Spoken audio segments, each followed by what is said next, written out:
Sejumlah tawaran investasi memang banyak ditawarkan, bahkan di media sosial sekalipun. Mulai dari perdagangan emas, forex, saham, bahkan arisan online. Berbagai cara digunakan untuk memikat masyarakat agar mereka tergiur untuk bergabung. Penipuan investasi juga terjadi pada komunitas yang tergabung dalam jaringan dana hibah Antoni Salim. Program yang beroperasi sejak 2014 ini dicetuskan oleh Agus Santoso. Dalam operasinya, Agus mengaku sebagai menantu pengusaha Antoni Salim. Modus dari jaringan dana hibah ini adalah meminta anggota untuk mentransfer sejumlah dana. Nantinya korban dijanjikan keuntungan dana hibah sekaligus imbalan berupa umroh gratis. Investasi ini bergerak awalnya adalah di dalam umroh. Mereka membuka umroh untuk bagi karyawan-karyawan yang tidak mempunyai kesempatan. Dan lagi untuk pengrekrutan karyawan dengan harga hanya sekedar 2 juta, dia sudah menjadi salah satu anggota. Hanya persyaratannya hanya KTP, nomor telepon, sama rekening BCA. Terus lanjut, anggota itu boleh untuk merekrut anggota baru yang lain. Dengan dijanjikan kalau misalnya dapat, itu akan digratiskan. Plus dengan uang saku sebesar 97 juta. Tapi nggak menutup kemungkinan bahwa yang mereka janjikan sampai sekarang pun juga tidak ada realisasi dan tidak ada kepastian. Jadi mereka dengan cara bagus mengemasnya dengan dana murah, dengan dapat uang saku. Kalau mau naik lagi jadi jumbo, itu bisa dapat lebih besar dari yang awal. Volume sedikit untuk pendaftaran, akhirnya diturunin sama dia.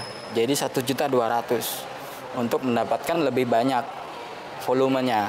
Jadi kayak semacam kuota. Jadi dalam satu hari ini kuotanya dia harus berapa yang harus dipenuhi. Walaupun harus diturunkan. Tapi dengan cara dapatnya sama. Itu 85 miliar, Mas. Keluarga jubirnya Salim Group juga menanyakan bahwa program ini tidak benar. Program ini tidak ada.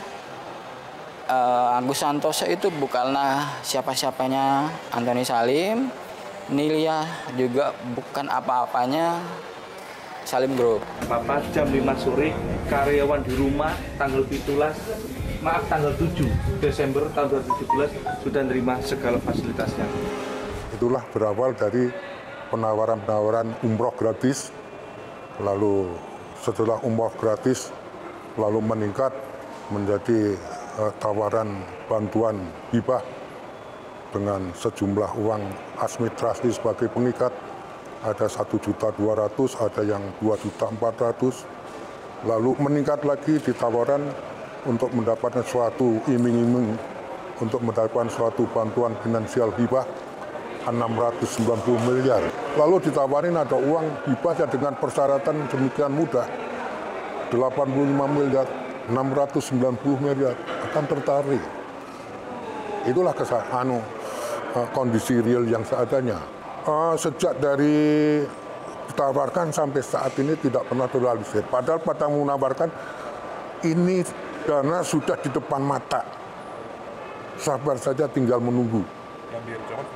Seperti itu. Anda besok menjadi orang kaya. Seperti itu. Sampai ternyata sampai sekarang tidak itu.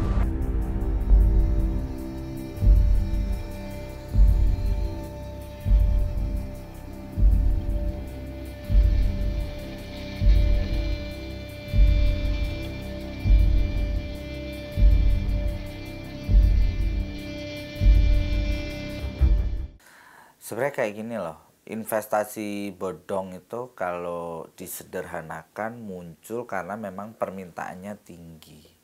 Permintaan orang terhadap kepastian. Jadi produk-produk yang menjanjikan return pasti, itu emang permintaannya banyak sebenarnya di masyarakat. Nah, kenapa banyak masyarakat mengharapkan return pasti? Karena banyak masyarakat yang sebenarnya punya lack of financial knowledge, ya kan. Jadi mereka punya masalah sebenarnya terhadap pengetahuan finansial, produk-produk finansial. Karena yang menarik dari investasi bodong itu sendiri pinter, jadi kayak bunglon gitu ya. Kalau kita perhatiin misalkan ya, tahun 90-an investasi bodong itu mungkin banyak menyerupai MLM. Karena tahun-tahun itu tuh MLM tuh booming banget ya kan. Banyak kan orang-orang sukses dari MLM di blow up sama media kan. Sehingga investasi bodong itu kasarannya nebeng di situ. Terus kalau kita perhatiin tahun 2000-an pertengahan itu kenceng banget kan investasi emas kan. Sampai wah banyak banget lah produk-produk mengenai emas. Di situ investasi bodong nebeng. Kan berselimut kan di dalam produk-produk perusahaan emas kayak GTIS atau apa yang waktu itu sempat tren banget, ya kan, berkembang. Beberapa tahun terakhir yang paling marah adalah properti, ya kan. Di situ investasi bodong tuh nebeng. Jangan salah ya, even properti pun bisa jadi produk investasi bodong. Karena di dalamnya tuh kan kita terima fakta. Banyak yang developer macet, perumahan nggak jadi bangun, ya kan. Orang-orang yang investasi di properti itu patungan, terus kemudian propertinya nggak jadi. Ini banyak. Dan nggak menutup kemungkinan mungkin sekarang lagi ngetrennya digital atau apps, ya kan. Saya yakin nih ya kan, banyak investasi bodong yang akan nunggangin wave ini juga beberapa tahun ke depan. Seperti itu. Karena kalau kita ngelihat 20-30 tahun, even di negara maju sekalipun namanya investasi bodong atau investasi ilegal ini berjalan terus. Gitu ya. The only way untuk terhindar adalah kita selalu double check terhadap apapun yang mau kita investasikan. Double check yang pertama adalah double check secara legal. Jadi kalau kita mau investasi ke satu perusahaan, nggak ada salahnya kita tanya ke lawyer pribadi, ya kan? Atau ya kita konsultasi lah ya, ke legal perusahaan ini legalitasnya gimana. Yang kedua kita konsultasi ke financial advisor sih, mau nggak mau, ya kan. Kalau dalam hal ini karena ke independent financial advisor, karena mereka bisa kasih rem, ya kan. Apakah skema return yang ditawarkan itu masuk akal untuk sekarang. Karena kan kita ngomong kayak gini mas, persepsi masyarakat itu investasi bodong itu selalu ngasih return tinggi. Enggak loh, ada loh yang ngasih return wajar, terus kemudian gagal. Contoh kayak yang di investasi properti itu banyak loh. Yang mereka memang dari awal udah niat nipu gitu loh perusahaannya. Niat bawa kabur.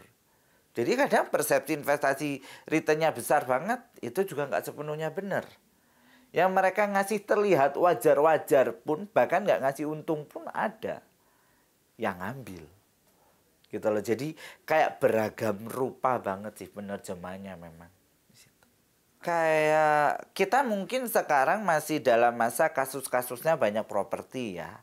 Tapi secara paralel saya melihat sindikasinya itu ke arah yang indikasinya ke arah semua investasi yang terkait dengan aplikasi sih. Jadi mereka udah menggunakan kendaraannya teknologi ya. Jadi ya kalau di China sudah terjadi yang namanya shadow banking mas.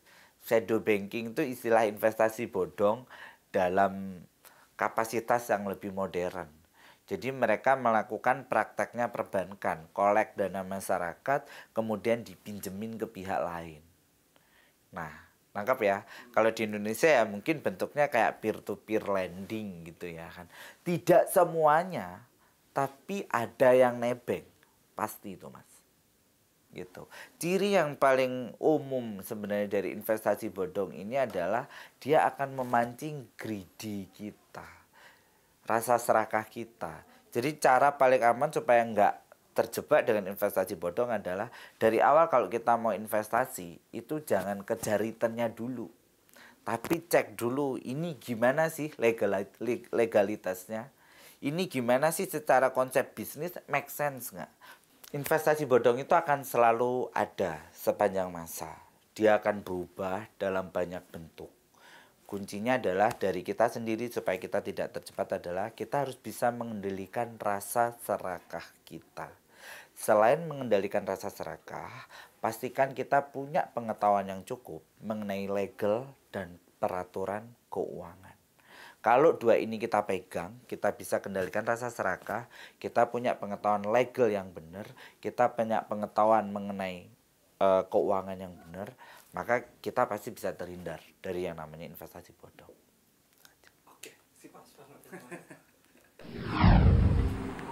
Sudah saatnya berhati-hati dengan dana yang Anda miliki. Jika tidak ingin kehilangan dana yang Anda simpan, jangan sekali-kali tergiur jenis investasi yang menghasilkan keuntungan instan. Investasi yang benar harus bisa memberikan keamanan bagi nasabah dan investornya. Cari tahu informasi lengkap tempat investasi yang akan menyimpan dana Anda. Jangan sampai hanya tergiur untung, malah berujung buntung. Saya Zilvia Iskandar bersama tim NSI Ududiri. Terima kasih. Sampai jumpa. Metro TV, knowledge to elevate.